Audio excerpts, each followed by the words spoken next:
Hello बच्चों, फिर से हम आ गए हैं आज अपना नया चैप्टर जो कि हमने स्टार्ट किया था जिसका नाम था बैलेंस ऑफ पेमेंट। उसका सेकंड पार्ट लेकर आए हैं। अभी तक जो हमने किया क्यों ना हम उसे एक बार रिवाइज कर लें। भाई रिवाइज करते समय याद रहना चाहिए कि हर पॉइंट, अगर आपने पहली वीडियो नहीं देखी है तो उस वीडियो को जरूर देख लें, क्योंकि इसके बाद का पार्ट आज शुरू करेंगे हम। तो बैलेंस ऑफ पेमेंट क्या है, थोड़ा सा एक रिकैप देते हैं। Balance of payment is an annual statement of all economic transactions between two countries is known as balance of payment। हमने कहा ये एक सिस्टमैटिक एनुअल एस्टिमेटेड रिकॉर्ड है जो कि हर देश अपने पास रखता है, जिससे कि एक देश ने दूसरे देशों के साथ किस तरीके के इकोनॉमिक ट्रांजैक्शंस किए हैं उन सब के बारे में एक लिखित जोखा होता है, लिखित कह सकते हो एनुअल स्टेटमेंट होती है जो एक देश से रिलेटेड होती है। सो भाई बैलेंस ऑफ पेमेंट के बाद पढ़ने के बाद हमने बात की कि जो बैलेंस ऑफ पेमेंट है उसमें इकोनॉमिक ट्रांजैक्शंस कौन कौन सी होती हैं। हमने चार तरीके की इकोनॉमिक ट्रांजैक्शंस की बात की थी, जिसमें visible items, invisible items, unilateral transfers और साथ ही साथ हमने कैपिटल ट्रांसफर्स की बात की थी। साथ ही साथ हमने ये भी बताया था कि भाई हम लोग जो बैलेंस ऑफ पेमेंट है उसमें दो तरीके के अकाउंट्स बनाते हैं, यानी कि अगर हम कहें बीओपी के मेन कंपोनेंट क्या है तो हम कहते हैं बीओपी के दो मेन कंपोनेंट है, जिसे हम एक को हम कहते हैं करंट अकाउंट और दूसरे को हम कहते हैं capital account.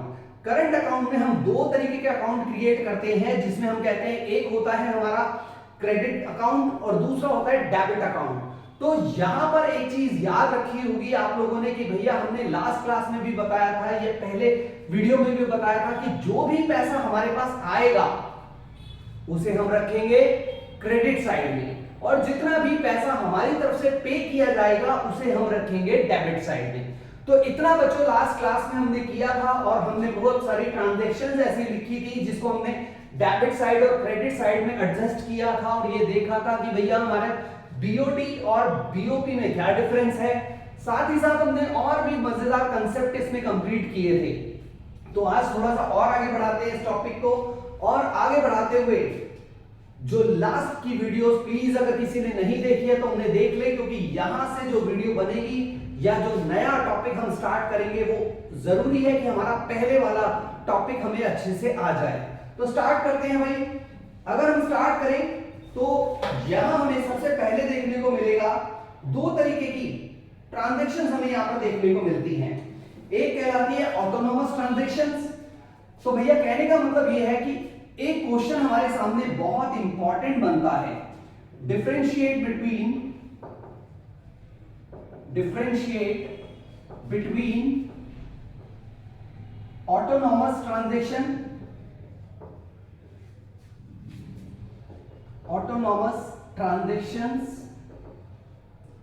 and accommodating transactions।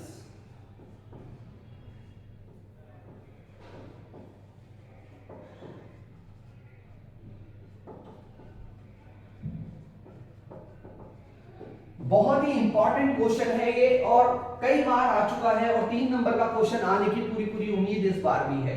तो भैया ध्यान से इस क्वेश्चन को हम देखेंगे और इसके जितने भी डिफरेंसेस हैं हम उसको यहां क्लियर करेंगे। सबसे पहले हमने कहा ऑटोनॉमस ट्रांजैक्शन, दूसरा हमने कहा अकोमोडेटिंग ट्रांजैक्शंस,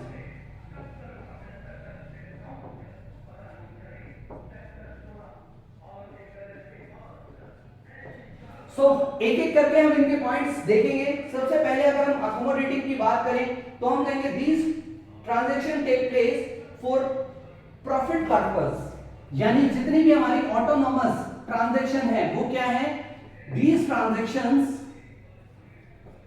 ट्रांजैक्शंस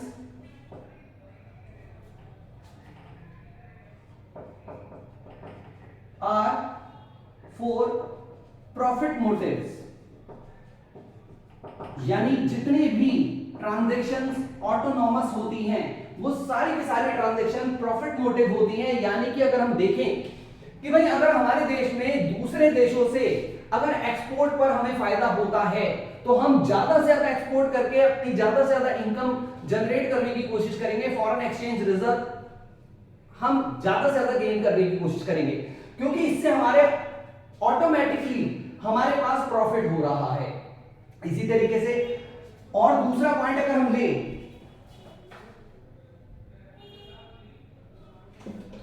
अगर हम इसी तरीके से इसकी बात करें और अकोमोडेटिंग की, तो हम कहते हैं these transactions are made for managing balance of payment, यानी ये वो ट्रांजैक्शंस हैं जिन्हें हम बैलेंस ऑफ पेमेंट को मेंटेन करने के लिए, यानी कि उसे एडजस्ट करने के लिए यूज करते हैं। दूसरा पॉइंट अगर हम ले, तो दूसरा पॉइंट है हमारा these transactions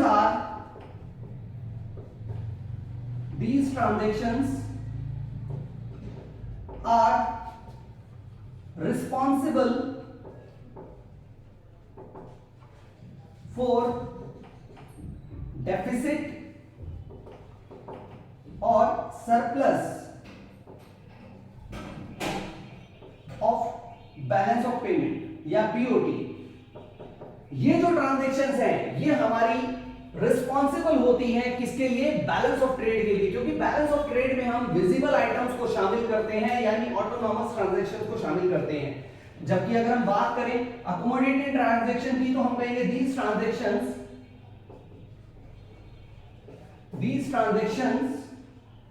does not responsible for deficit और सरप्लस ऑफ बीओटी और बीओपी, यानी ये ट्रांजैक्शंस ना तो बीओटी को प्रभावित करती हैं, ना ही बैलेंस ऑफ पेमेंट को इंपैक्ट करती हैं। नेक्स्ट अगर हम बात करें, these transactions are above the line transaction. These transactions are above the line transactions. जबकि इनकी बात करें तो these transactions are below the line transactions।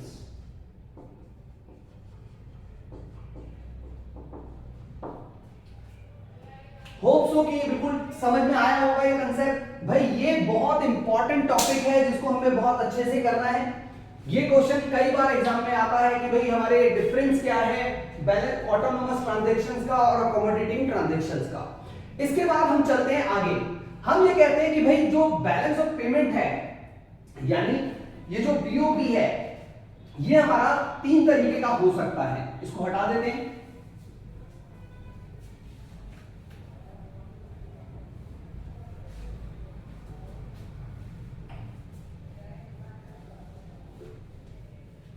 चलिए थोड़ा सा और आगे बढ़ते हैं इस चैप्टर में। इस चैप्टर में और हमें क्या देखने को मिलता है भाई?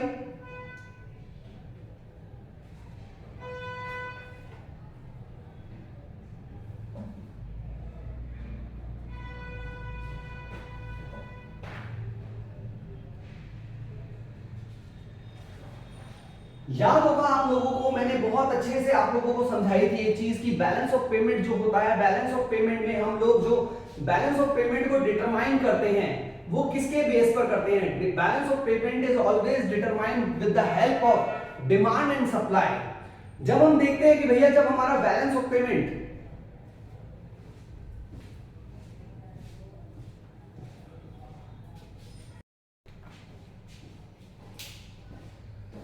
भाई अकॉर्डिंग टू हमने अभी जो अभी किया उसमें हमने देखा कि भाई अकोमोडेटिंग और ऑटोनोमस ट्रांजैक्शंस क्या थी। इसके बाद का जो कंसेप्ट है वो और ज्यादा इंपॉर्टेंट हो जाता है कि भाई equilibrium of balance of payment होता कैसे है, किस तरीके से हम कहते हैं कि भाई equilibrium of balance of payment है। तो हम यहाँ पर एक चीज बिल्कुल क्लियरली लिखी हुई है, जरा इसे ध्यान से नोट कर रहे भाई, according to accounting rules BOP is always balanced and balanced. ये भाई अकाउंटिंग का रूल हमारा ये कहता है कि जो हमारा बीओपी है वो हमेशा कैसा होना चाहिए, बैलेंस्ड होना चाहिए। बट इन एक्चुअली अगर मैं बात करूं तो it may be imbalanced and imbalance will generated from the current account and it will counter balanced by capital account। कहने का क्या मतलब है, इसके कहने का मतलब यह है कि नॉर्मली अगर हम कहें बात को तो हमें ऐसा लगता है कि भाई हमें ऐसा कहा जाता है कि हमारा जो बैलेंस ऑफ पेमेंट होता है वो हमेशा कैसा होता है, बैलेंस होता है।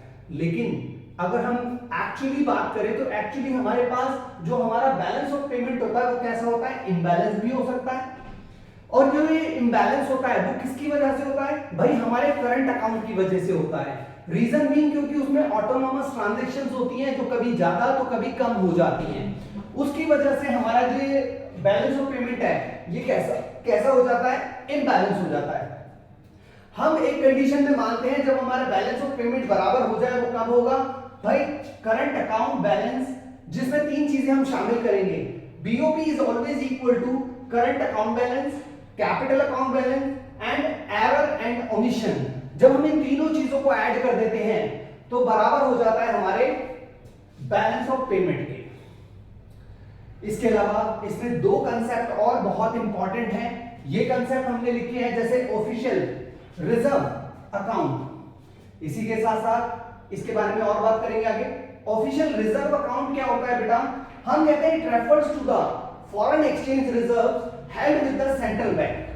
यानी एक देश के सेंट्रल बैंक में किसी अन्य देश की फॉरेन एक्सचेंज जितना ज्यादा से ज्यादा होती है उसे हम उसका ऑफिशियल रिजर्व अकाउंट कहते हैं। Every transaction in official account is to create balance और equilibrium in BOP.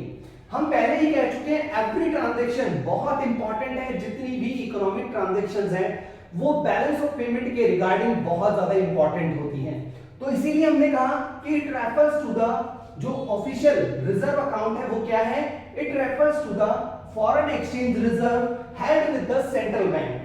Every transaction in official account is to create balance और equilibrium in balance of payment. तो भाई यहां तक तो ये चीजें समझ में आती हैं।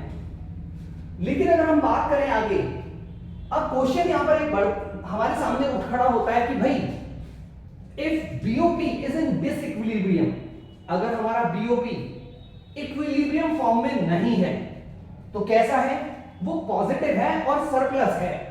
अगर हमारा पॉजिटिव है और सरप्लस में है तो ऐसे कंडीशन में हमारे पास क्या होगा, इसका मतलब ये होगा it shows that there will be an increase in official reserve ratio. यानी हमारे पास अगर हमारा सरप्लस बीओपी है, जिसमें हमने देखा हमारी कैपिटल साइड से आता है या करंट अकाउंट साइड जाता है, कोई भी एक साइड ज्यादा होगी जिसमें हमें प्रॉफिट ज्यादा होगा और नुकसान कम होगा, या फिर पेमेंट कम देनी होगी और पेमेंट ज्यादा हमारे पास होगी, तो ऐसी स्थिति में क्या होगा भाई, हमारे पास फॉरेन एक्सचेंज जो ऑफिशियल फॉरेन एक्सचेंज रिजर्व है वो ज्यादा होगा, यानी उसका इनफ्लो हमारे पास ज्यादा होगा फॉरेन एक्सचेंज का। और अगर इसके अपोजिट मैं अगर बात करूं तो अपोजिट की बात अगर हम करते हैं तो हम कहते हैं, मान लीजिए अगर if BOP is in equilibrium, sorry, disequilibrium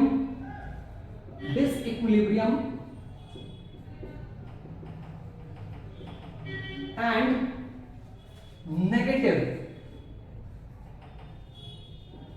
और deficit.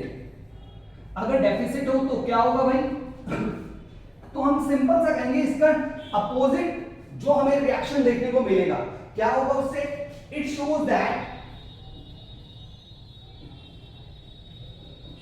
There will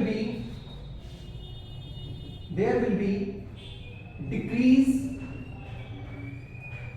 in official reserves and outflow of foreign exchange या फॉरेन करेंसी। तो ये कंडीशन हमें देखने को मिलेगी। तो भाई ये दो क्वेश्चंस और बहुत इंपॉर्टेंट हैं। इसके अलावा इस चैप्टर में और क्या इंपॉर्टेंट है, जरा हम ध्यान से देखें तो इसमें और एक दो क्वेश्चन और हमारे सामने निकल के आते हैं। जैसे फॉर एग्जांपल अगर मैं बात करूं एक क्वेश्चन की, इसमें बहुत ही इंपॉर्टेंट क्वेश्चन आ जाता है। जैसे याद होगा मैंने आप लोगों को एक क्वेश्चन करवाया था जिसमें आपको ये बताया था कि किस साइड हम कौन सी आइटम्स को रखेंगे।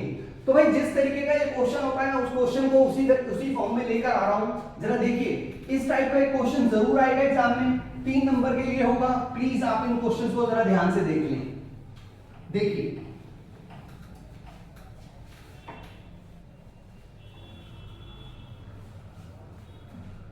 तो क्वेश्चन क्या है भाई, क्वेश्चन हमारे सामने है state on which side of capital account और credit current account state on which side of current account or capital account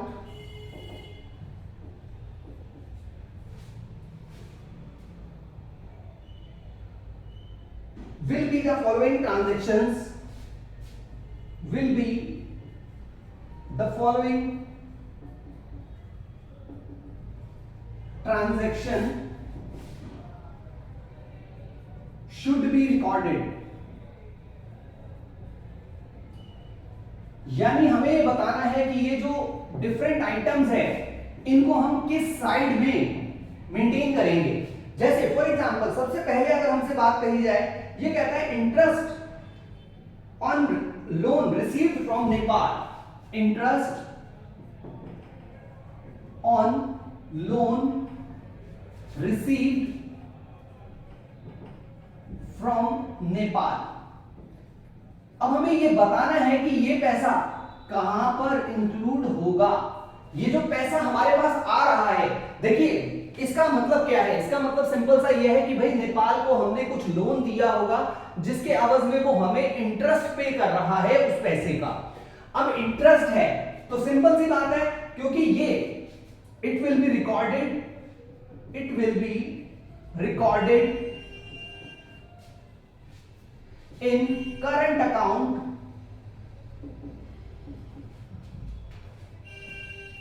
in credit side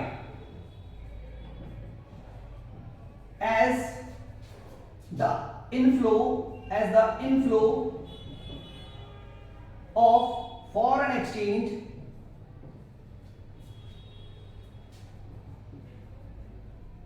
is received। क्योंकि हमें क्या मिला है, हमें भैया फॉरेन एक्सचेंज रिसीव हुआ है, और जो भी चीजें हमें रिसीव होंगी वो हम कहां रखेंगे, हम पहले ही बता चुके हैं। जितनी भी चीजें, जितना भी पैसा हमें रिसीव होता है वो हम क्रेडिट साइड में ही इंक्लूड करते हैं। द नेक्स्ट इज, अगला पॉइंट हमारे सामने क्या कहता है, import of mobile phones from China. Second, import of mobile phones from China। अगर हम इस ट्रांजैक्शन की बात करें तो इस ट्रांजैक्शन को बेसिकली हम कहां पर इंक्लूड करेंगे, तो हम कहते हैं भाई ये जो ट्रांजैक्शन है, सबसे पहली चीज तो हमें पता रहना चाहिए हमने क्या इंपोर्ट किया है भाई, गुड्स इंपोर्ट किए, यानी कि हमने मोबाइल फोन्स इंपोर्ट किए। और मोबाइल फोन क्या है, मोबाइल फोन है एक विजिबल आइटम, यानी कि ये तो समझ में आ गया, ये विजिबल आइटम है तो कहां होगा, करंट अकाउंट में होगा। दूसरी चीज, हमने इंपोर्ट किया है, इंपोर्ट हुआ है तो डेफिनेटली आउटफ्लो होगा हमारी एक्सचेंज का, यानी हमारी करेंसी का, तो डेफिनेटली ये किस में जाएगा, डेबिट साइड में। तो हम क्या लिखेंगे, it will be recorded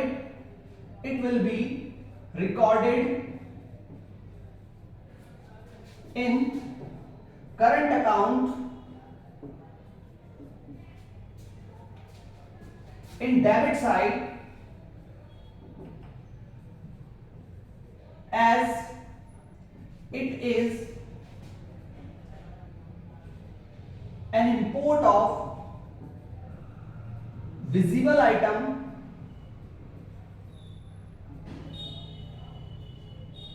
which will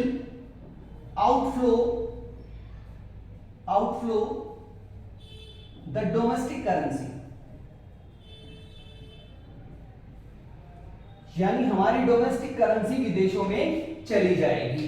तो इस तरीके से ये बैलेंस ऑफ पेमेंट पूरा चैप्टर हमारा 1 to all खत्म होता है भैया। इसकी दोनों एपिसोड्स, दोनों वीडियोस हम बना चुके हैं, एक वीडियो ऑलरेडी हम डाल चुके हैं, ये दूसरी वीडियो आपके लिए है।